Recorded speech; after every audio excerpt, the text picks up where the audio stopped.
Баршаңызға қайырлы күн достар, менің арнама қош келдіңіздер. Бүгін осындай өте дәмді болып шығатын, балалық шақтан келе жатқан жүрекше тәрізді бәліштердің рецептісімен бөлісетін боламын. Оңай, қолжетімді заттардан жасалынады. Міндетті түрде видеоны соңына дейін қарап көріңіздер.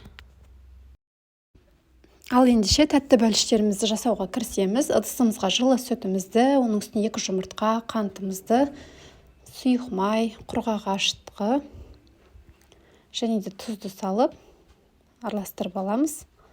Қай зат қанша мөлшерде кеткені видеоның астындағы атау тұрған жерді бассаңыздар көрінетін болады сіздерге. Осылай вилканың немесе венчиктің көмегімен жақсылап араластырып аламыз. Оның үстіне ұнымызды салып, жұмсақ етіп булочканың қамырын елеп қоямыз. Каналға тіркелмеген болсаңыздар, тіркеліп алыңыздар. Алдағы уақытта өте дәмді, оңай рецепттермен сіздермен бөлісетін боламын. Міндетті түрде каналға тіркеліп қоюды ұмытпаңыздар.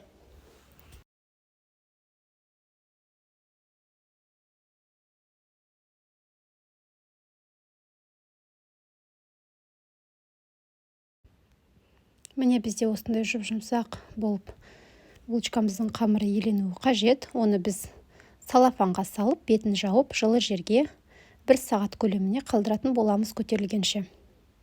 Булочканың қамыры осылай бізде көтеріліп шықты. Оны столымызға қойып, бөліктерге бөліп аламыз.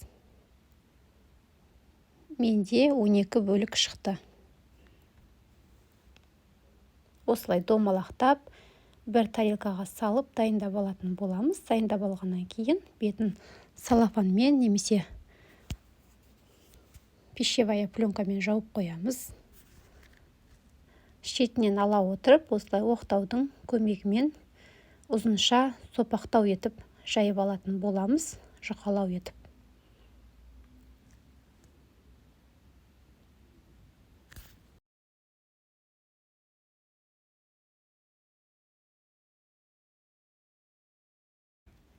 Ерітілген сары майымызды жағып шығамыз.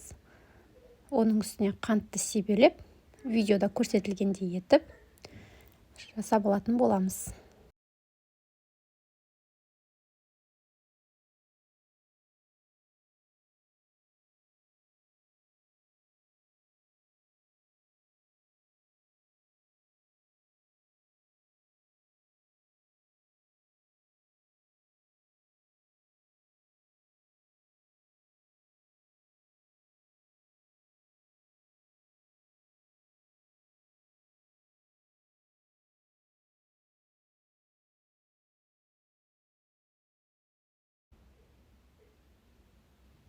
Міне осындай жүрекше болып шығады бізде.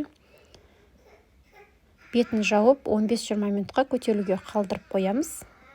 15-20 минут өткеннен кейін бір жұмыртқаны бетіне осылай жағып шығатын боламыз. 160 градус қызып тұрған пеште 20-25 минут шамасында пісіріп алатын боламыз. Міне булочкаларымыз осындай болып пісті. Өте дәмді болып шығады. Міндетті түрде жасап көруге кеңес беремін.